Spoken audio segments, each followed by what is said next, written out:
They're caged children, people literally dying, families ripped apart. It's just... Hey guys, welcome to Too Personal. I'm Joy Taylor. Thanks so much for joining us. We have Gunny in the studio today, Mr. Gunnery, and Bestie, Yay. MJ Acosta-Ruiz. Thanks for joining us on Too Personal. Of course. How is this the way that we got to finally meet up? This is crazy, girl. It's nuts. I was thinking about it yesterday. I was like, I don't see MJ because MJ's working, honey. She's booked and busy. AF. Let's which I am so proud of you, but let's do the proper introduction. Sports journalist, anchor, broadcaster, more than 15 years in the industry, grew up in Washington Heights, and daughter of Dominican immigrants, which we shall talk about. Covered the Chargers and Padres in San Diego. San Diego. Won a regional Emmy. And in 2020, she became the first Afro-Latina host on NFL Network, and she's been expanding her impact, joining ESPN as a SportsCenter anchor and Monday Night Football sideline reporter for ESPN Deportes, and most recently stepping into the NBA world as the host of the Association on NBA TV. MJ Acosta-Ruiz, welcome to Too Personal. Yes, at long last. This is definitely testing my multitasking abilities. So we are, for those of you who don't know, MJ and I are best friends. We went to college together at Barry University in Miami, and we have pretty much like mirrored each other's careers in a lot of ways throughout since like the beginning. Really. Moved to California almost the exact same time. Like a month apart, I think, which was crazy. I still remember that conversation in radio in South Beach when you told us all that you were like, you ever have those memories where you can just like zoom yourself back into them? It's a core memory. Yeah. Is that what it is? She's so smart. Like, that thing that I just invented. And MJ was like, I'm moving to San Diego, and we all cried. We did. But it was a huge thing. And then I think like a month later, I found out that I was moving to LA. And that was an interesting chapter of our lives, both being in California, and LA was overwhelming and San Diego was a lot. Yeah. We were literally driving back and forth between LA and San Diego like every other weekend. I was like, all right, coming to your house. You're like, bet, coming to your house. Yeah, we were surviving. Yeah. And now here you are, too busy to do anything. How is everything? How is everything? That's such an overarching question. We're starting light. Very loaded question. Yeah. I think everything is good. I mean, I really do try and think about things in a like totality of it all. Like, I'm healthy, I'm working, I'm planning things long term, and I have a lot more perspective now, especially being somebody, when people are like, you're booked and busy, child, that's because I'm hustling. Like, I'm hustling. I'm trying to stack money. I'm trying to just really plan out my future for the next 5 or 10 years, not just take the next gig. Like, everything that I'm doing now is intentional. It's for a reason. It's because there's like a bigger picture involved in it all. And I do feel very lucky to be able to operate in different verticals and carve out time for myself to, take a second and breathe and think about my life, and when I can go home and see my family and things like that. So it's such a different season, and it looks different than how we started our careers, where things were a little bit more structured. So it's like an organized chaos, but it's good. It's good in that sense. Do you feel like you've been challenged a lot recently? Because stepping into the association was a different space. Totally, yeah. And it's a difficult show to do, being that it's live and the NBA and all these different cuts, and like if you haven't seen the show, you should watch it. It's a great show. But there's like different guests every week. It's like nothing you haven't handled before, but it's a new show. Yeah. So has that been a challenge for you? It has been a challenge because while I've obviously always followed basketball, but the last time I really immersively covered it like this was back when we were still in Miami and we had the big three, and there was a three-peat with the Miami Heat and that whole era. That was, I don't know, 13 years ago, 14, like it's been a minute. It's crazy. It's so long ago. And I've been able to do it through my work on Sports Center, cover, of course, like daily highlights, but it's very different, as you know, if you're not in it every single day, covering the league, all of the moves, the big players, the big storylines. And so I think the magic of this show was it's a 3-hour show most of the year, and you're in it. So whatever you don't know, you're going to figure it out pretty quickly, just off of like alone repetition of doing it all. But I like to be able to flex those muscles again. But it was a challenge too, because we're like a small but mighty team, and we were building the plane as we were flying it, literally. Like, you know what? We don't like this segment. Let's try something else. But there's something cool about that. Like, you know what it is, like creative freedom in that sense. It was really rare for me to step into a space like that. But yeah, the biggest challenge was the schedule. Because when I started in October, I was in the middle of NFL season. Right. So I was flying out over the weekend, working Monday Night Football, flying back, immediately going into the studio to do 3 or 4 days of NBA, and then rinse and repeat for 7 months. And so the real challenge was not passing out, Yeah. quite frankly, and not getting sick and not losing my mind through all of it.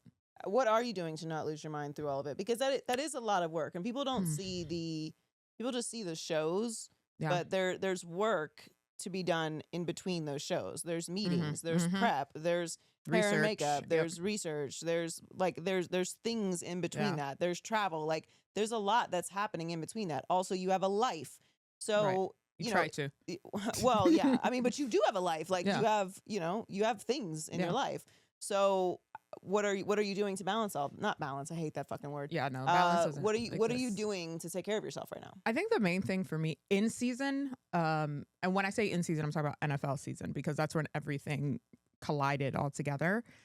I very intentionally carved out time for myself. For me, it was going to Legree and Pilates classes. And I'm like, all right, those 45 minutes are mine and mine alone. And that was it. And some weeks I got maybe 1 class in because of my schedule. Other weeks I got 4 classes in, and then inevitably I got my first geriatric injury. Listen, when you're in your 40s, I don't think you're supposed to do 4 of them. I don't know. You're not. Yeah, cause that's my primary workout too, is Pilates. Yes. I do the hard Pilates too. I call it the hard Pilates. I call it the angry Pilates. Yeah, it's angry Pilates. I do angry Pilates too. Because there is like a much peaceful, more Zen Pilates that I started. That's not what we're doing. Right. No, we're doing the angry Pilates. Yeah, I don't think you're supposed to do it that much. No, the instructors tell you. I think when you did hurt yourself, I was like, I don't think you're supposed to be doing it 4 days a week. No, you're not. But I'm like, dang, I have 4 days, so let me like take advantage of it, because I probably won't get another 4 days. Yeah. And then my body said, no, literally, we're not doing that. Yeah. So I don't think you should call it geriatric, because it's probably like what happened. It's not a geriatric. Well, listen, I'm talking constantly about like perimenopause, because I have convinced myself we're in it. Yeah, I don't know why people keep saying we're not. Like it starts at 30. My everyone's like, oh, you're too young. I'm like, I mean, thank you. I mean, yes, and no, and we're in it. My brain just stopped. Like my brain stops working. I do. How many times today was I like, what was I saying 3 seconds ago? I glitch constantly. Glitch. It's like a little, like the wheel on your computer all the time. What? I'm like, what is going on? What did I come in this room for? Did I put deodorant on already? The deodorant's in my hand. Girl, you put it on. So I just carry it with me at all times, because now I can't remember. My notes app in my phone probably is the most opened app on my phone. I have thousands of notes. The other day I put a note, I owe the dog sitter $20. You have to, because how do you remember anything if not? But also I think that's a product of like being very busy and having a lot of responsibilities. How is your spirit right now? It's right now today, and it's on a day-to-day basis, right? Because like a few days ago I was spiraling the toilet pretty bad. But then the next day I find clarity in whatever it was that was occupying my brain. And I'm like, okay, girl, fine. You needed the spiral. You needed that second. Today I'm feeling much more, I think because I knew I was going to see you. So I was like, yay! I was excited. And sometimes you just need that energy, that like female energy in people that you trust. But today it feels good.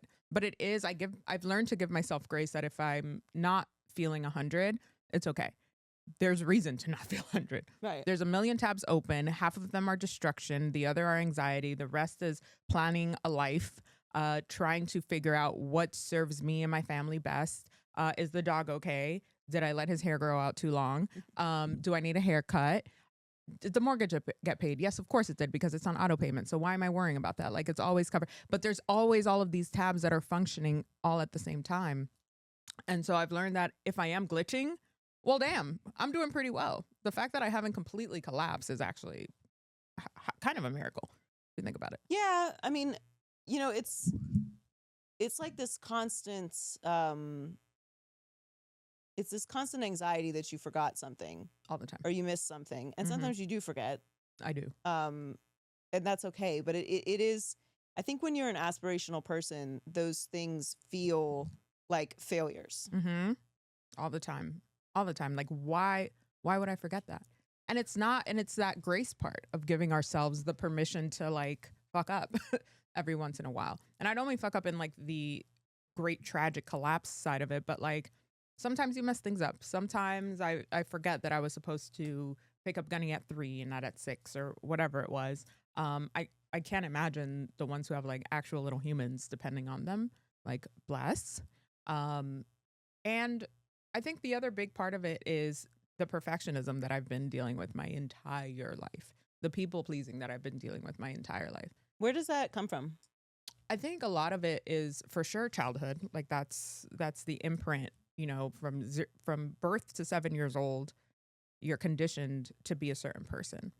And as a young girl living in a very misogynist ecosystem in the Latino community, it was embedded in me that you have to be like this, you have to behave like this, you have to do this, don't upset anybody. What you do and what happens around you is implicitly based on your actions and what you may or may not have done to anger someone or not anger someone. And those are things that carry with you. As much as I've tried to deprogram myself of those things, I catch myself back in that rhythm all the time. I'm more aware of it now, so I try to control it, but some of the things that are so inherently within you are really hard to disconnect from. Well, I talked about this a few weeks ago, but what my family's generational curses, and we all have multiple curses. I wouldn't say that it's one, but what is do you think perfectionism is the one that has stuck with you the longest? Yeah, it's a 1 and 1A, perfectionism and people pleasing, without question. Like, to just like be very buttoned up all the time. And like a good friend of ours actually said, I wish you would let down the polish a little bit sometimes. And I'm like, the polish is part of the defense mechanism for me. Like, if I'm polished and I'm buttoned up, I feel like, okay, that's one barrier where people can't get through. Like, how could you possibly come at me when I've presented what I'm supposed to present? And it's not that it's not part of me and it's disingenuous, but it is, I've been built to be polished. And then by the same contrast, like, so much of what I do is rebellion at every turn within my career, within my life, the choices I made as a young woman to get me to this spot. So I live in this like yin and yang world of like still being the perfectionist and also like, don't fuck with me. Yeah. Yeah. No one ever tells me to be polished. That's never been said to me in my life. Yeah. That's so interesting because I do, like, as someone who's known you for I don't know, 20 something, almost 20 years. Yeah. I think of you as a polished person. I know your unpolished spaces as well. Yeah. But even in your unpolished spaces, I don't think of you as like I think, I guess I understand. I don't know who it was that said it to you, but I guess I understand it. I don't desire that for you unless it's a burden that you feel like you have to uphold to be polished. But I think that your unpolished spaces make you very authentic and make you relatable and make you honest. Yeah. So, I obviously wouldn't be friends with a fuck up, but Right. I don't think that I think you may be upholding that in some ways that it kind of holds you back. Totally. I think I would be able, and that's where like my rebellion comes in. Like the other day at a speaking event in front of like bosses and peers and a room of women, I will say, someone asked me like, what have you learned all of this time in this business? And I said, well, I've learned to acknowledge that I'm overqualified. and like you could feel everyone like almost like clench a little bit. Like there was we had a couple friends in there and they were like, yeah, but it was like the lonely, like, yeah. They were like, oh no, Legally Blonde. yeah. It was so awkward. But I was like, but who in this room isn't unqualified? Like we've had to be as women in this industry overqualified. Excuse me. Overqualified. Sure. At every turn, but especially Black women, Black and brown women. Yeah. That's the baseline, is to be overqualified for a position. But I think like saying the quiet part out loud, people were like, oh my God. And that's the part where like, while it was a polished answer, it was also like not what people are supposed to say. Right. In it, especially in like that type of environment. But it is, I find like my points of rebellion. I didn't know I was going to say that. And it just came out. And I was like, but I am though. You are though. But how does it feel when you're doing that? In the moment, I'm like, okay. But do you have anxiety later? Afterwards, I think about it I probably overthought it later that night and then had a glass of wine and got over it. But I think I do find empowerment because I'm like, okay, while most people in that room clenched, outside of my two friends that were in there that were clapping for me, I know it connected with at least one other person. And that's good enough for me. Yeah. What is it like for you right now? It's so hard to interview your best friend. It is. You know a lot of the answers. I know. It's hard to interview your best friend. What is it like for you right now as, well, okay, I'll say this. What's it like for you right now as a Latina in the business? Because, obviously you are a Black woman first, but we are living in times where the Latin community, the Latino community is under attack, literally. And the conversations continue and the attacks continue, and it's exhausting, I'm sure. But what is that like for you, being from a family of immigrants and maybe not visibly showing up to people the way that they expect you to? Yeah, it's heavy and it's complicated and it's infuriating all at the same time. I will say in terms of like just existing as a Black woman, as a Latina, the intersectionality of it all is heavy. It's heavy every day. And I have a lot of conversations with younger women in the industry who call and reach out and I don't know what to do and I'm feeling overwhelmed and overworked and also sad and angry. And I try to be not a vessel, but at least a conduit for them to see that it's not just them. But it's hard because there is no right answer. There's no solution. I wish I could give them and give myself and all of us a solution for it, but that doesn't exist, obviously. Like we're just fighting for our lives quite literally every single day. I think business-wise, in the entertainment, television, sports industry, we saw so much overcorrection after the social reckoning in 2020 and through the pandemic, right? And when I say overcorrection, I mean like the corporate spaces very quickly were like, oh, okay, this is what we should care about. And now they don't care about it anymore. Now they're showing that they never really cared about it in the first place. And it's tough because we were making an imprint, I felt, within our communities. And we continue to do that work. But now we don't have the funding or the support or the give a fucks from like the higher powers anymore. And so I feel like we've taken 3 steps back in that sense. Not because we're not doing the work, we certainly are. But it feels harder to move the needle now than ever before. And that's not by mistake. The system was built to be that. There was just that glitch in that time where we found an in and we bum rushed it. And everybody else was like, all right, let's let them, have that moment. And it's really frustrating to see how many steps back people took in the support that they were showing.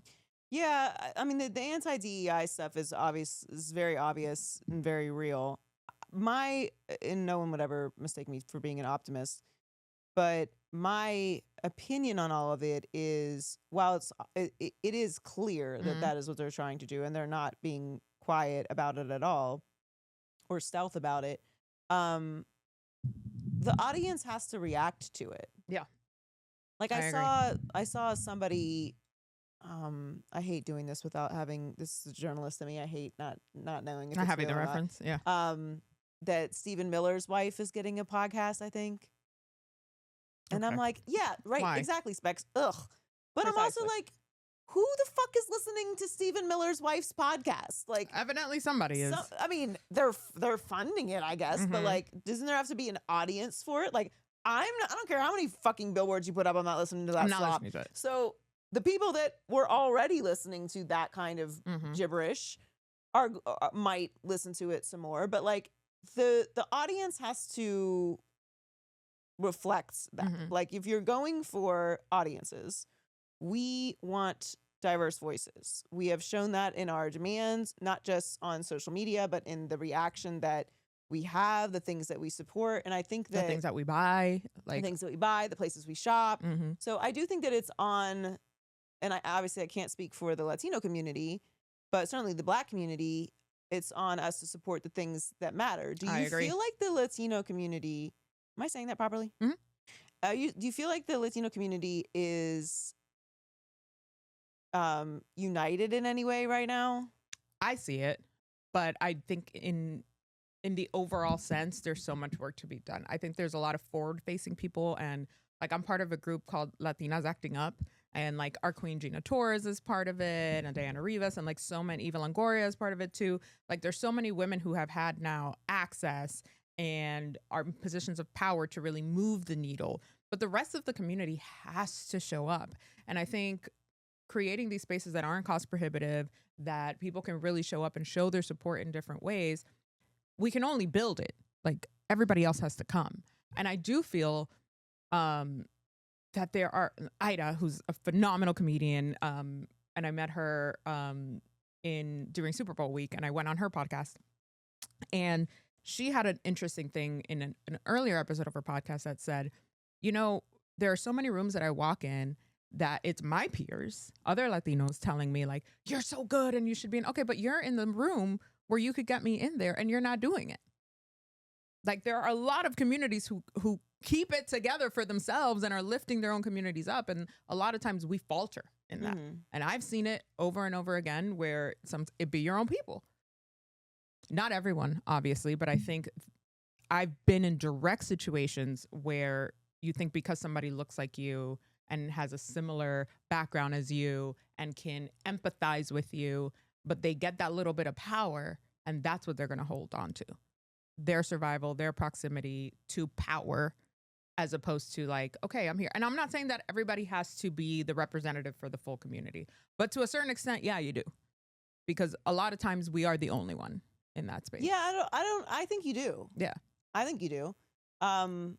Because we say that and then you wind up with like fucking Clarence Thomas. So precisely. Yeah, I do think you have to be a representative for the community. You don't have to agree with everything. You don't have to represent the entire community. But if you are somebody who's in a space where you previously, it was illegal for you to be in literally that space. Illegal, right? Yeah, you do have to, and not that long ago, you do have to represent. And I try to be careful when talking about, business that is not mine. But obviously, I've spent a lot of time in Miami. I know a lot of the sensitivities and demographics and religious influences and cultural influences of it. But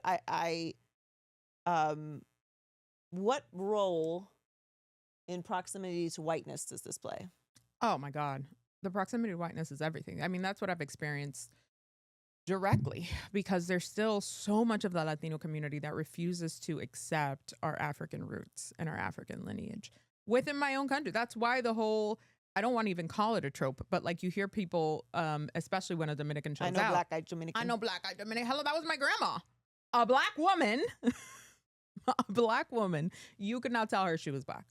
No. I'm like, abuela, please. We own mirrors. We have eyeballs. Like, please be serious. The Cardi B, exactly.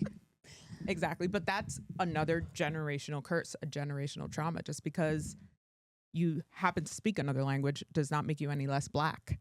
It was the same ships, different stop. That's all it was.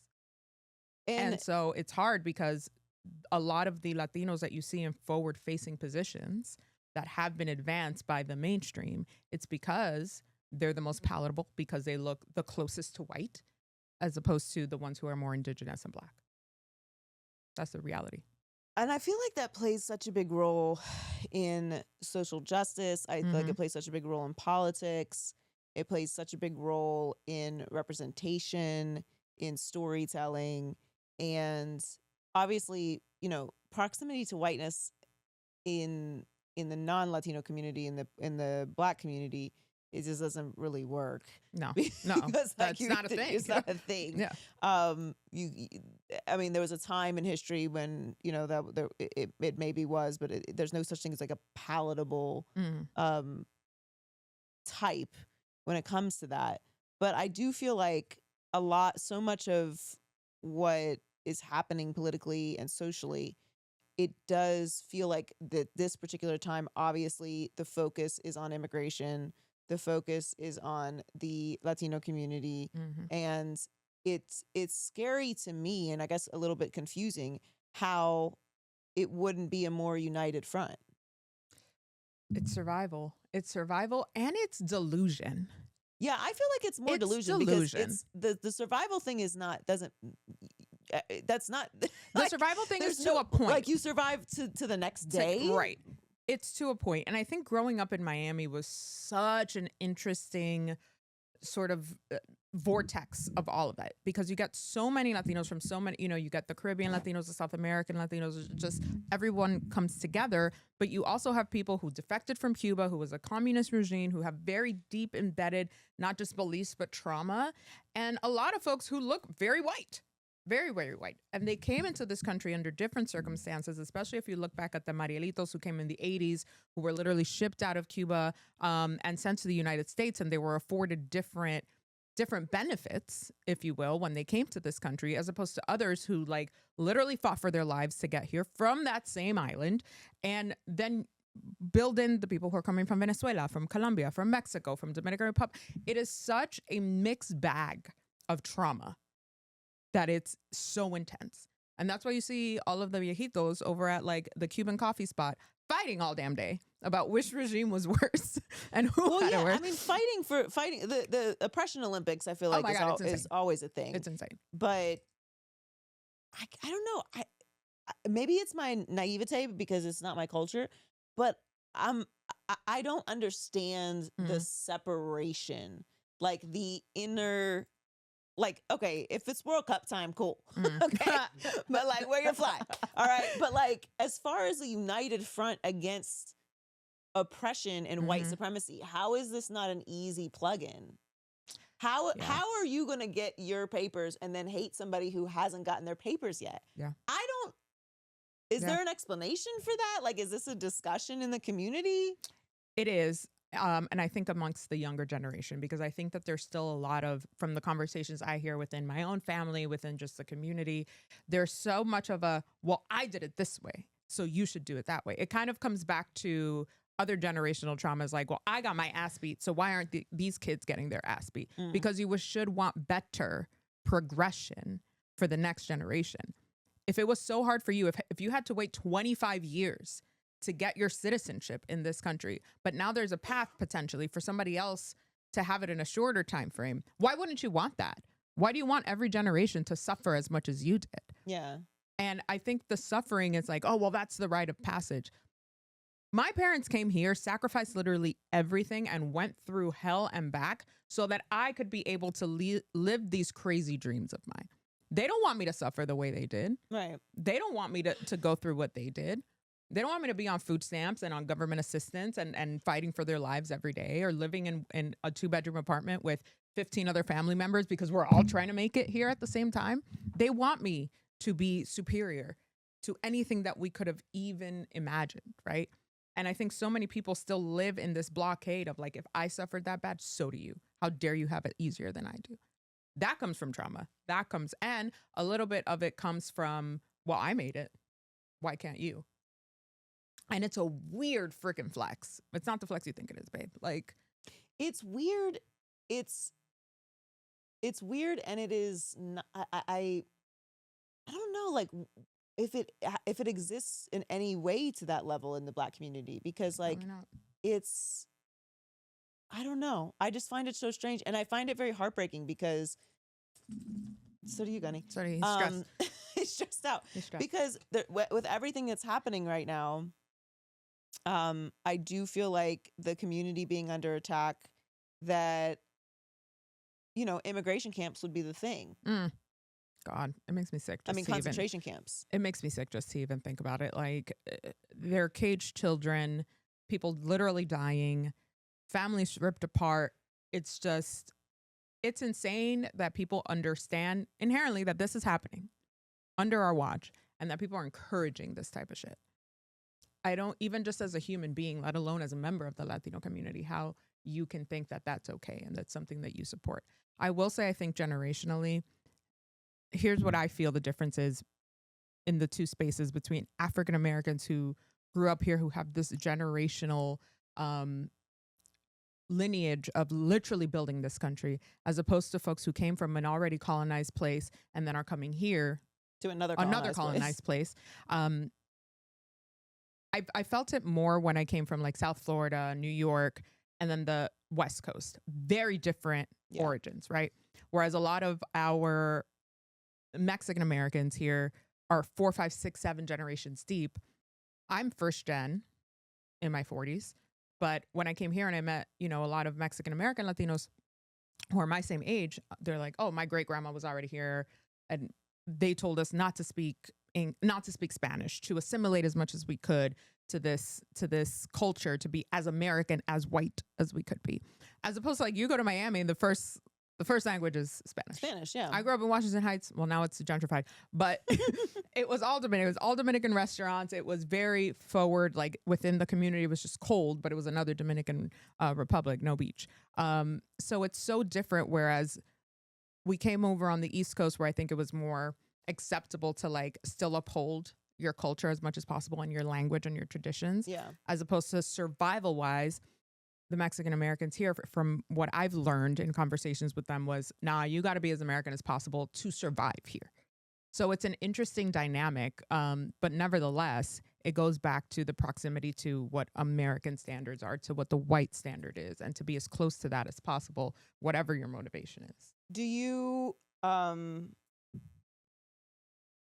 worry as much as I do about where all this is going? Yeah. Yeah. I'm constantly looking for outlets of, again, survival. Where can we go that we're not going to continue to be persecuted, that it's not going to completely collapse on all of us, where we can be safe to live our lives and thrive? And what's crazy is, if you think about it from an immigrant standpoint, my parents came to this country because that's what was offered, right? In their view, you come to the USA and that's it. Like, you're set forever. And now we're in a place where that very community is again under attack. My parents have been citizens for decades here. But because they speak with an accent, because they look like the way they look, I'm constantly concerned. Yeah. Constantly concerned. I'm like, please carry your and even folks who are carrying their passports are still being attacked. You know, so it's terrifying to me. They think of it differently. They're like, no, we good. And I'm here like, don't leave the house. Well, I do think the generation, because my mom always, and my mom, as you know my mother very well, is glued to the news, and she is always concerned, always updating me on, you know, the thing that's happened. And, you know, she reminds me sometimes, like, we've lived through some shit. For sure. Like, and so I do think maybe for the older generation who did see some real fucked up shit, and we've seen some real fucked up shit, but they've seen real fucked up shit and it not be televised, right, or put on TikTok. For them, they're used to this in some way. We got really complacent. I think so. And now that's why I feel like everything is falling apart. Because listen, like, it's an existential crisis. They just tried us. They fucking just tried us. They dumped the whole wheelbarrow of bullshit on our heads, and there has not been a revolution. So, which is insane to me. Like, I'm hoping that there's like an underground something. Call me too. I don't know. I feel like we would have heard about it. We for sure. I feel like we would have been tapped at some point. That's the thing, is like, I do I do wonder, and like it applies to so many things because we're sort of elder stateswomen in the business now. Mm-hmm. And we've done a lot of work to, reach back. You were talking earlier about how you you mentor younger people and make yourself available to younger people, and I do as well. I sometimes I have a lot of faith that the next generation is they're the ones that are going to save us, and then sometimes I'm like, they can't read. They can't write cursive. Or write. They can't read or write. Mm-mm. They can't do a lot of things. And that's part of it is not entirely their fault. Things are being taught differently. Some things aren't being taught at all anymore. But there is more access to information now than ever in the history of the world. But it's more filtered as well. So like if you don't want to touch Brian, I'm not making excuses for the next generation at all. But part of me, I think you're right. A part of me is like, okay, they got it. I think we're going to be okay. And then I see other things and I'm like, oh my God, I'm going to have to work until I'm 65. I don't want to, by the way. I'm not working until I'm 65. No, I'm tired. I can tell you this right now. There's going to be a point where if I haven't made the money I'm making, it's going to be OnlyFans. Get excited. Get excited. It's wiki feed, babe. It'll be like 10 years from now. But if I haven't reached the point that I need to reach, I'm going to be cashing out. I'm done. Yeah. You cash me outside on an Why? island. We have been working so hard. There's no way. Not smart. I'll be honest. Why?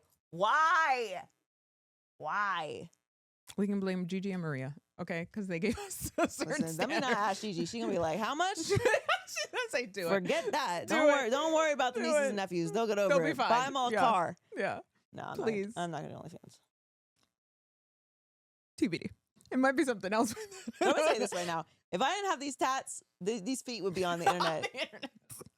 Fuck that. There is makeup for that. That's so much work. It is. But so is much it work. though compared to what we do? Listen, I don't have that many morals. The older I get, the less I care. It's declining. Yeah. No, because the older I get, no. The older I get, no. It's a complete sentence. No is absolutely a complete sentence. It's a complete sentence. What is the biggest thing that you've learned about yourself? My feet are ashy. I'm sorry, guys. What is the biggest thing that you've learned about yourself through age? Oh my God. Through age. I'm so happy to be in my 40s, by the way. Yeah, I'm looking forward to it. Like it's cool. They told me that there would be a shift, and it is. I think because your body is going through so much all at once. Ladies, they don't tell you about the second puberty, okay? I don't want what the that. helly? I don't want that. Neither do I. And it's very much a trial and error. Like I was like, why am I breaking out again? I've had pimples since high school. And here we are. Anyway, I digress. I think the biggest thing that I've learned is that you never stop learning, but that's okay. I'm learning more about myself now, what I can tolerate, what I absolutely will not tolerate. And it's a hard no immediately. Whereas before I'm like, well, maybe I should, concede a little bit here. My boundaries are very hard and fast. And it's not a blurry line. It's not a thin line. It's a thick, bold line. No. And I don't I make no apologies for it anymore. And I think that unapologetic side has really given me a lot of empowerment at this point. Even just like from my late 30s to now. Now I'm like, absolutely not. And it's not this like I have less time to consider, so I'm just not. No, now I value my time so much more. Like I'm okay not doing things or just doing the things that I truly want to do. I went to the farmer's market yesterday for like 5 hours. 5 hours? Well, no, the whole day was 5 hours, I will say, which is a long day for me, as you know, to be outside. Went to farmer's market for a couple hours and then like went to a Dominican restaurant, which like how cute. Less. By the way, here in LA. It was a little judging. 5 hours was a long time at the farmer's market. It is. It wasn't. I think I was out of the house for 5 hours. I felt like damn. I was out of the house for 5 hours, but yeah, no, that's good. Which is a long time. Listen, if you want to spend 5 hours at the farmer's market, girl, it was cutesy. It was cutesy. I love a farmer's market. But yeah, like finding those spaces for myself unapologetically and knowing my hard and fast boundaries has been a lesson for sure now. What is a boundary that you've been enforcing as of recent? If something does not serve me, it's a no. Like before I'm like, is this the hill I want to die on? Yeah. It is. But like, what specifically? Like, what's a specific? For instance? example, in business in particular, because I spend so much time working, if something is not aligning to the purpose of, so right now my main things are financial security. It's always been a top thing. Autonomy is huge for me. And the money has to be right. So if it's not hitting those three things, and it's not one or the other, it has to hit all three things. And if it's not, I don't care who it is, I'm not doing it. What's the alternative is that we continue in this cycle, in this little hamster wheel, right, of patriarchy, of like we're beholden to the next contract and we're beholden to the next executive, and you have to build stuff for yourself. And like it's been scary to be in a space where I'm building things, where I'm choosing this or that or both at the same time and working more than I ever have, but I still have the option to say I'm not available. That feels like the most freedom I've had in this industry in almost 20 years, for sure. Yeah, it's again, I feel like everyone is kind of aligning. I'm having these similar conversations with so many people, but I know we have mutual friends who we talk to, and we're like, yeah, the goal right now, I think, especially for people of our age group, is not just to work, like it's to work for purpose. Correct. Yeah. And for the bigger picture too, like I'm like, okay, right now I'm working almost 7 days a week, and that's fine because I know for how long it is. If I need to do it for longer, cool, but it's on me to decide that. Yeah. Not you calling me and saying you have to do this, you have to do that. I'm like, no, I'm not. I can't today. Well, having say over your like what you do, and when you've been in a business as long as we have, like that's an important thing to have, and it feels very rebellious in itself because we're so used to doing things a certain way. What's a goal that you have for yourself personally this year? This year, my God, and the year's halfway done. Isn't that crazy? I don't want to talk about it. What? When is it? Is it? It's still May, right? We put Mercury in the microwave, and then suddenly we're in June. Mercury. Mercury was retrograding quite a few times. Oh, Mercury in the microwave. Girl, my brain is only partially working right now. It's running at 22%. Personal goal. Health is a big personal goal for me. To be really, have you heard about that thing? I forgot what it's called, but they do like the full body scan. Yeah, they have them in like Turkey. No, we talked about it. They have them here, girl. Where? In LA, in Beverly Hills. Well, I'm sure it's. How much is it? $20,000? No, it's like it's affordable. $2,500. Huh? See, you know. Yeah, it's under $3,000. You're not wrong. You know I'll do a whole reel about it. Okay, wait. Pernuvo. We are not doing an ad for them. Right. Beep. Call us. It's called Beep. Yeah. So what does it do? It scans your body? So it scans your whole body, but it's not just like, it's like it checks your organs, your spine, your brain. It's really supposed to give you like a total look, plus blood work comes with it, the panels, all of it. It gives you a total look, and it's supposed to help like if there's something early on in some part of your body, it can really start to catch things. It's very preventative. And of course, it's cost prohibitive for most people. But I'm like, what's my deductible right now? If I wanted to go get like a slew of tests, it'd probably come out to the same, if not more, than getting this thing done. So I'm still doing a deeper dive.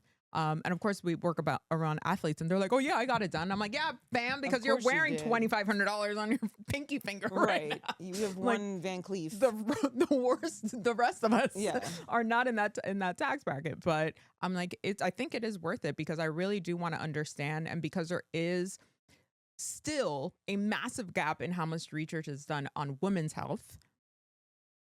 I really am very into figuring out what's going on with my body, what's the best course correct. Like I don't just want to go with every TikTok, snail serum crap. I fully and wholly want to understand what's best for my body and how to really be as healthy as I can. So health is a really big priority for me. Yeah, I'm with you. I talked about it a couple weeks ago that I'm at this place now where like I only want to feel good. That's it. Like I only want to feel safe, and I only want to feel good, and I need to make sure that my health aligns with that more so than like what I look like or what people think I'm supposed to look like. And somebody commented on something I posted the other day and was like Joy doesn't look like she did in 2016 anymore. And 10 years ago? I was like, what are you talking about? Why would I look the same as I did 10 years ago? And it's not that I like give a fuck about this idiot. Right, Obviously. But I think it spoke to a bigger conversation about aging and how we feel and what we're supposed to look like. And particularly, when you're front facing, when you're on camera every day for 10 years, right, as you have been, of course you're going to look different. You're going to feel different. Your hair is going to change. Your body's going to change. Like, why would you look the same? I chopped off all my hair in 2016 while I was working on television to grow out my curls. It was insane. I'm a completely different human. Yeah. And we're supposed to be different Aren't you supposed to be different? Yes, entirely. Not just physically, right? Because hello, we're all actively aging as we sit in this moment. And that's not a bad thing. If we're lucky, we get to age. If you're alive, you're aging. What? Like I look at oh my God, my mom sent me a picture yesterday of her probably younger than what I am now. And I was like, look at this baddie. She's like, you're going to like this picture. That was the line she said. I was like, I know that's right, Mom. Mid-90s, full, like, when they used to do like the feathered bangs?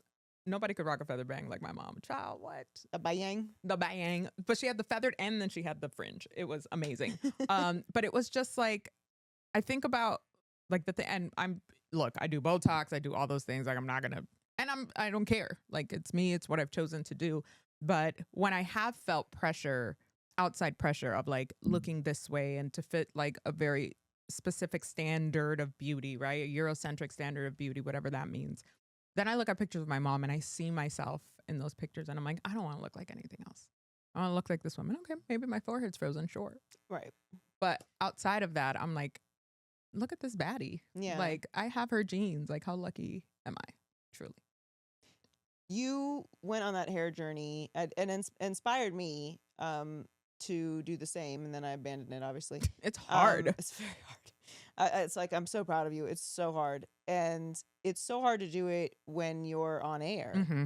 And like when we started in the business, your hair was just, it was understood that it was supposed to look a certain way. Right. And now, obviously, the world has changed and representation has changed. And just kind of like, I think what's cool has changed. Like, yeah. And I think that's important. And while you do still get, stories of people telling you look unprofessional or like you're having a wild hair day and stuff. I do feel like there's been a lot of progress in that way. I think so. Do you agree with that? I do. And even like, I will take the example of, gosh, this was probably 5 years ago, but I had a colleague, another Black woman, and she was like, it's summer. We have to cover training camp. Like I'm thinking about doing braids, but I don't know if they'll say something. I was like, if who's going to say something? Who? If they say, please come to me. I hope they say something to you about wearing braids. Right. But I could understand her hesitation to do that because it wasn't now. I mean, we do the summer braids I don't care. Yeah, summer braids are loading. Y'all. Summer braids are loading in February when we're running around Super Bowl and I'm not trying to worry about what my hair looks like that week. Braids soon come. Immediately. So it's even in that 5-year span that has become more normalized because I think there are more of us finally on air in higher, more visible positions that are embracing all of these things. And we're just like, I'm not playing these games. Yeah. Like, I mean, we're not playing these games. There's so few stylists who can actually do our hair at this level. And we don't have time to do it ourselves. Like, that's what you guys don't understand, I think. People are like, who cares? It's just your hair. Like, we also have to research thoroughly. We have to prep. We have to do the production calls. We then have to do camera tests. Sometimes we have to block things for set. Then I have to talk to my analysts, make sure we're all aligned. I have to get into the rundown. I have to write all of my scripts. I have to hope that the shot sheets for all the highlights that I'm doing are coming in. You think I'm worried about my hair? That's why they hire hair and makeup folks, because we literally, even if we wanted to, there's no time at this level to do it. But the problem is there's like 5 women in Los Angeles and we know 3 of them. Literally. Joy. I mean, you know thoroughly that I have threatened to shave my head multiple times. No, this is a real, I mean, at least once a quarter. Yeah. You put it in the group chat. I mean, it's, yeah. It's, I think especially since 2020, Mm-hmm. it's become a real mainstay. And I don't see it going back really, because when I first wore a protective style on air, a lot of people were like texting me and saying stuff about it. It was the penny, and, like, I think. Yeah, it was the pandemic because we didn't have hair and makeup in the studio. And I was like, these are 4K cameras. I can't have a piece of hair sticking out. Like, I'm regrowing my hair. Mm-hmm. I'm not putting heat on it. It has to be in a protective style. braids, or twists or whatever I put it in. I think you did locks to start. Yeah. Like the goddess locks. I did the goddess locks. And yeah, I think like that part of it really made a difference. Mm-hmm. The just kind of the relaxing of looks on air made a difference. Everything doesn't have to be like, I don't know what accent we're doing. So good. I don't know what happened there. Glitch. It was a glitch. Yeah, but I do think that has stayed. Yeah, big time. And I'm grateful for that. That, and I think too. a lot of different bodies too. Mm-hmm. Because you go through that as well with wardrobe, where oh my god, where it's like, what are we talking about, y'all? Like the titties are there. There's this. What would you like? What would you like me to do? What would you like me to do? I actually, as you know, have never tolerated this conversation. No. But I do know so many women who have like gone through absolute horror stories about what to wear on air, and like just literally just being abused about it because of their curves and how they exist in the world. And I don't know, it's just always been insane to me. I'm like, first of all, you're welcome. First of all, you're welcome. Second of all, what do you want me to do? Joy, and you know this because I put this in the group chat, but I have had bosses send a young, like frantic, freaked out wardrobe assistant to sew a slit in a commercial break. I'm like, what did you, first of all, you already knew this look was happening. Technically you approved it. Now I'm like, I don't ask for approval for anything. I'm a grown ass woman. I've been in this business way too long. I know what to wear and what not to wear. Yeah. One. But I've had that happen where they're like, no, it's like suddenly it's too much. Like, what? And this poor young person is like freaking out trying to, and I was like, you know what? You're good. We're not doing this is what we're doing. I will handle it afterwards. And it's fine. Also, like, how humiliating. I mean, you know, we're in a live set. You unfortunately, well, you know all the stories, but yeah, it's it's never been my thing.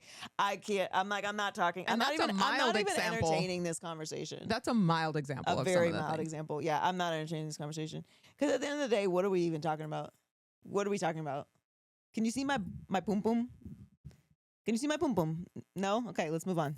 Worry about other shit. Worry about why this graphic's fucking wrong. Why is this stat incorrect? Why is no one ready? What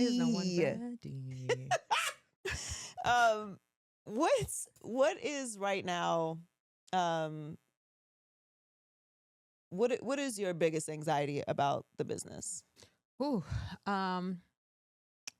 before it was the sudden and overwhelming shift of the digital space. And it wasn't about embracing the digital space, because actually we have been all of our careers. Yeah. I feel like we are within that group that's like, okay, bet I could do that. I've already been doing it. I think the anxiety is because I still work for major networks, and I think they are still actively trying to catch up to the pace in which things are shifting. And the reality is nobody knows what they're doing. No one. Everyone is still trying to figure it out, from the top executive to the intern to the PA. Everyone's like, what is happening? And I think when that happens and people are in panic mode, there are casualties. Like, there just are. Things start to get cut. Budgets get slashed. There's more leaning on AI when it should be on human beings. And not to say I don't use AI. ChatGPT has helped me tremendously throughout Gemini girly through the last couple of years. But I think that there is, again, it's like an overcorrection. Yeah. Because people don't know what the hell is going on. That's my biggest anxiety. Like, if everyone can just stop trying to outpace things and be where it is, and collectively, like, okay, let's take a look at this. What is actually working? And sometimes people are looking at metrics, and the metrics change so fast, and algorithms change every 5 seconds. It's impossible to catch up. Nobody is giving anything a beat to settle in, to really catch on, to get a sample size of what is actually working. And so we're just pushing more shit on the audiences. Yeah. And then we complain that they don't have an attention span. Neither do we. I mean, I think you make a point. Like, obviously, nobody fucking knows what they're doing, and that's really frustrating. But in some ways, how can you know what you're doing? Because it's all very new. It's new. But if you don't know what you're doing and it's all new, then you do need to wait a second and let everything catch up. And I feel like for everything that's happening right now in the media space, in the journalism space, in the sports space, in the influencer space, like everyone's trying to see around the corner, but they're not actually inputting the information that they're seeing. And it's like, everything doesn't have to move in hyperspeed. This isn't a race to the moon. Yeah. Like, we can't actually just assess where we are right now. And that just seems like a complete lost art. And when we've moved away from the traditional platforms and the traditional trajectories that we started on, then it's like the Wild West. Like, anything can happen. Yeah. And if anything can happen, then we can't predict it. And that's what, because people want to have a cadence. They want to have some form of like normalcy, a predictive text, predictive anything that like, okay, well, this is the sample size we have from before, so let's just replicate that and do it again. And for a long time, that's how it worked. But now it's impossible to catch up. I find it interesting because we talk all the time about that sort of like middle ground between what we do on air versus the digital space versus creators, influencers, whatever you want to call them, right? And I think that what really worked in there's that meme that like I could be chilling because I didn't want to dance in 2020. Yeah, you fucked up. MJ can actually dance. I should have been doing this little bullied moment me into doing the I don't even want to say it because I don't want y'all to look it up. I'm gonna look it up. But somebody bullied me into doing a dance, and it was so embarrassing. That was not my calling. But you could be supporting all of us. Right. We could be. Why didn't you dance on a PJ right now on the way MJ to camp? Can actually dance. Why didn't you dance? I know, it's stupid. Because I'm a journalist. we should have bullied you more. My dumbass. You guys should have pushed me a little bit harder. Like, we'd all be fine. Bullshit. But I do think too. Go do Savage. And while right here, and we'd be on a private jet. How did it go? I can't even remember. The problem is, here's the thing. None of those dances actually have like, they're against the beat, whatever. That's a whole other dancer situation. Here's the issue. I send MJ a dance. She's like learn this. Learn this right now. No, because LA has all these like dance studios. Well, I assume they're into LA. Yeah. These dance studios where people will learn this elaborate choreography. I know. And I'm like, MJ, learn this. I can't. Why can't you? Because I need to go to the studio. I'm like, first of all, in my advanced age, I need to go to the studio. I need to have the teacher in front of me, and I need you to break it down with counts, and then with music, I need a mirror, and then I can't watch it opposite and learn it that way. Because that's not the way that I learned how to dance. And my brain can barely. You're a traditionally trained dancer. My brain can't even function on basic tasks, let alone like learning choreography in a mirrored format. You should start doing dance classes, not classes, but like you should start going to dance. So mix in a dance. Here's instead of a fourth my Pilates. Hack. Right. Here's my hack. There's nothing I miss more than dance. So I had to lean into Gen Z. My incredible social media producer, Tyra, who was a former Dallas Cowboys cheerleader and Laker girl, she comes through and she helps me with my social media content and gets me together. But we started like finding things. I was like, oh, Tara, you should like teach us how to do this. And by us, I mean also my makeup artist, Christina, who's a phenomenal dancer too.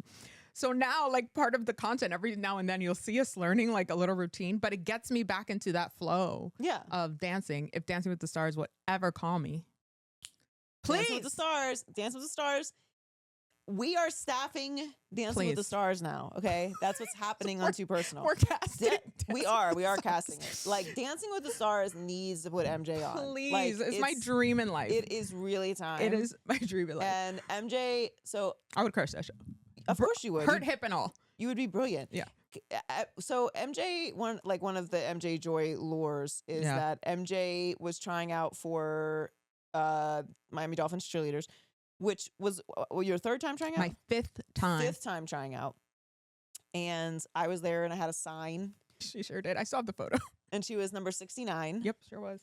And in my mind, she danced to this song that she did not dance to that song. It was, I thought it was... it was not Shania Twain. I feel like a woman. No. In my memory, that's what it was. But what was the song? I can't even remember what the song was. It was woman. Yeah, like I am woman, something like that. I can barely remember. It was so long ago. But yeah. But yeah. So then she made it. So I'm a good luck charm. No, actually. So maybe this could be that she's this is the pitch that's going to get me on the show. Dance with the Stars. Put MJ Acosta-Ruiz on Dance with the Stars. It's very silly. Okay, she lives in LA. You don't have to pay for housing. They haven't done a broadcaster since Aaron. If you think about it. You haven't done a broadcaster since Aaron.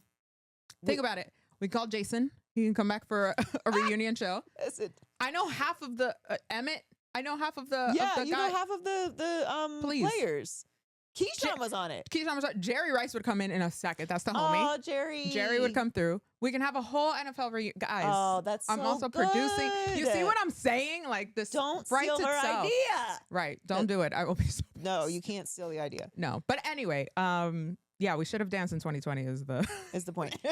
I do want to talk about our group chat because I think it's so much a part of like our lives. We have matching tattoos. Yeah, we have matching tattoos.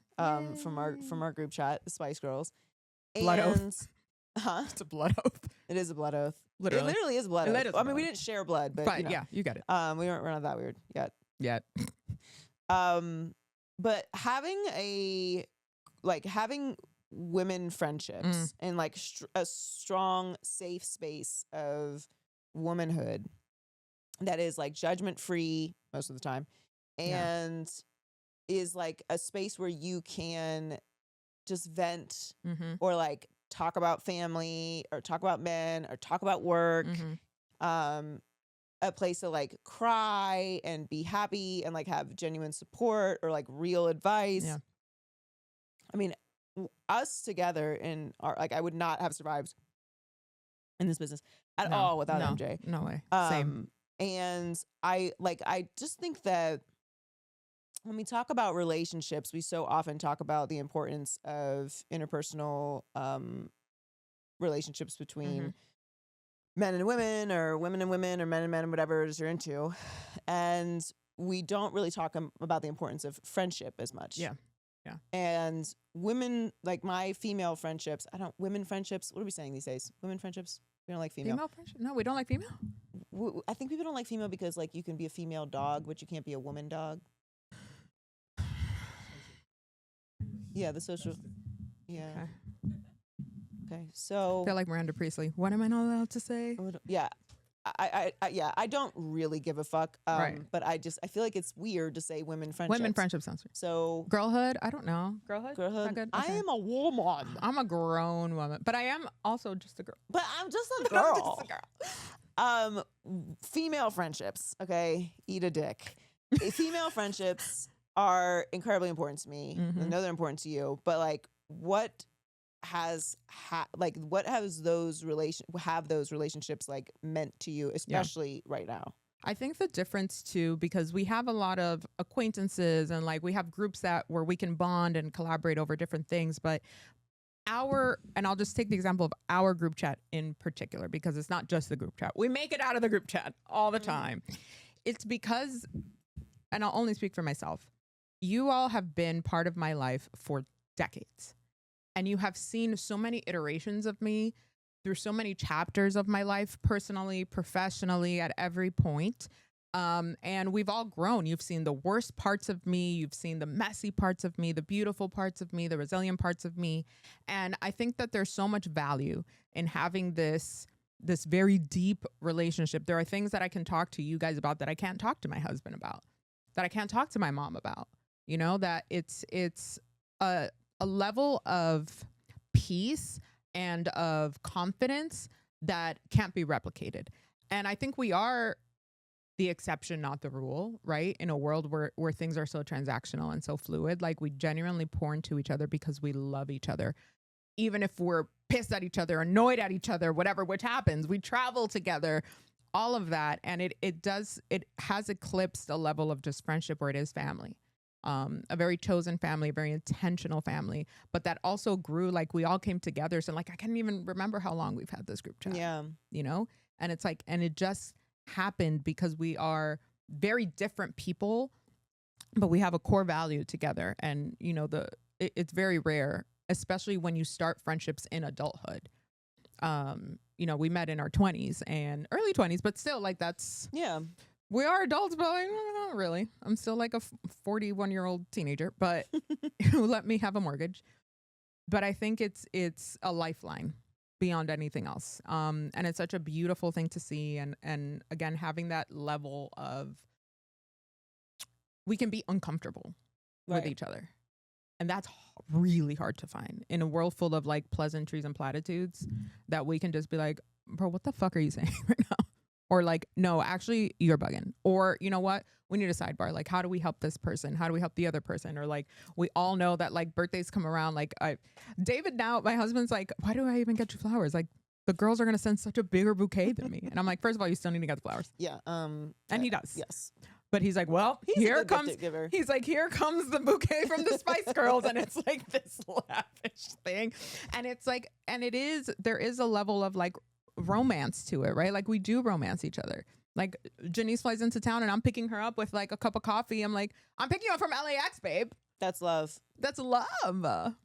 That's love. And it's love. It's love amongst women. And it's so important to have now more than ever, to be able to lean on one another, and the way that we have for decades, almost 20 years. Yeah, it's one of the things I'm most grateful for in life, because I think that when I look at women like our mothers and our aunts and how they grew up and how they lived and what they overcame and the experiences that they had with men and the experiences they had with other women and like just the level of competition. I don't even have to go back that far. Maybe even just like one generation before us in the business, and why people were always like, oh, well, why didn't you have female mentors? Like, what? Who? And where? And how? Like, they don't want to help me. They want to keep their job. And I'm not mad at that. Right. But it was never, and like, I do like to give, not for nothing. Like, I don't really say these things often, but I do give our generation, and specifically me and you, a lot of credit for intentionally being willing to open doors for other people, and not for the toot of it all, but because I firmly believe that like more women in a space is better for all women. Agreed. And I've been true to that, and you've been true to that, and not just in business, but like in life. And like having a safe space within female friendships is like, it's just so crucial. And it actually breaks my heart when I hear women say they don't have strong female friendships, because I'm like, oh, strong male friendships, like, wow, all day. No. How? That's all you talk to. Sorry, Specs, we love you. But but I don't want to talk to men all day. And I already talk to men all day. I already talk to men all day, and they're wonderful. We love you guys. But like, there is like there's just things that you need. And I think it's great when men have strong, transparent, vulnerable friendships with other men. Yes. Because we need more of that. You need actually. more of that. Like, you need spaces where you can be emotional and you can be disheveled, you know, and you can be honest about what it is you're going raw through. And raw. Yeah. And it's like, man, it's not so much that I just wouldn't have survived, because I certainly wouldn't, but it's like, I can't imagine my life. Like, they can't take group chats away. I won't be able to survive. Oh my God, no chance. No chance. And sometimes it'll eclipse and someone won't be like locked in, but that we're living life, right? But like knowing that there's the comfort of like, all right, let me hop into the group chat. Or sometimes like a voice note. It's my favorite podcast, other than Too Personal. Jump in. Like, Janice just sent me like a 4-minute voice note, and I was like, Janice is good for a voice note. I was like, everyone shut up, my show's on. Like, I am only cool with a voice note if I have time, because I never am listening to a voice note in front of other people. No, ever. So, I was doing my makeup, so I was able to like. Okay, because you can put it in. Yeah. I've called MJ and given like a full-on breakdown. Dissertation. Yeah, a dissertation. And that's like, it's so important. And I think for young women in the business, like, it's hard to say like, find female friends, because it'd be your own people. It'd be your own people. It'd be the other people too. But it'd be everybody, really. Everyone. But yeah, if you have friends like that, you're just count your blessings, because it really is like the most. It's one of the most important things in my life. Yeah, no question. And like, to be clear, it's important to have friends that you don't agree with on everything. Like, we push each other I think, to a point where I'm like, oh man, I wouldn't have looked at it like that. Or, you know what, that solidifies what I already thought. But it's okay to have these differences and to show each other, like, outside of the scope of what, because we get so caught up in our own silos, outside of the scope of what you're living in, like, this is what somebody else is living in. You guys provide so much perspective for me too. I can't imagine my life without it. Like, what would I do? What would I do? What would I be doing? I'd be in jail. There's so many things that keep me out of jail. Yeah. So many things keep you out of jail. Medication, group chats, nieces and nephews. My niece and nephews. Mhm. So many of them. There's gonna be another one. Many. 15 on the way. It's insane. Every year there's another. Oh yeah, no. Every year you're outpacing the auntie game. I'm outpacing, and I won't hear a word. I won't hear a word about the population dropping. The Taylor family alone. Our family has done our part. The Taylor family alone. I'm just gonna take one of them as my own. Has like, it covered. there's 15. I already know which one. We won't say I love all of them. I know, they are so cute. I love them all equally. It is crazy seeing like your grown adult nephews and nieces, because I'm like, no, you were this little tater tot. They're not tater tots no more. No more tater tots. No, they got mortgages. I'm like, excuse you. I know, they're so grown. It's so funny. Like the video of Isaiah, I was like, I'm telling your mom, put a shirt on. Like, they're adults now, and it just happens like just that fast. It's crazy. It is. Grown men and women. It's nuts. Mm-mm. This was amazing. I know. So happy to have you on the couch. Gunny is taking a nap. Yeah, I knew he would. He gets like he had the zoomies. Yeah, the zoomies for a second, and now he's like, oh, okay, we're gonna be here for a second. Cool. And this is life. Yeah. Make sure you check out MJ Acosta-Ruiz, MJ Acosta TV on socials, and the association. Yep. On NBA TV. Yep. And Sports Center. You believe you find that on ESPN. Yeah. And during football season, Monday Night Football on ESPN Deportes. Yep. I love you. Love you. Thank you so much for coming down, making the pilgrimage. And hopefully we'll do lunch or something. I know. Now we can turn off the microphone and really get into the shits. No, we get into the shits now. This is the lesson. There's no more polish. We get into the shits now. But you know, there's some shit I can't talk about on camera. This is what. Well, yeah. Yes. Some things just for us. It's only one thing, and we're not. That's it. Yeah. I only did it for MJ. Everyone else has to answer the hard questions. No, thanks for coming down. I love you. Of course, love you.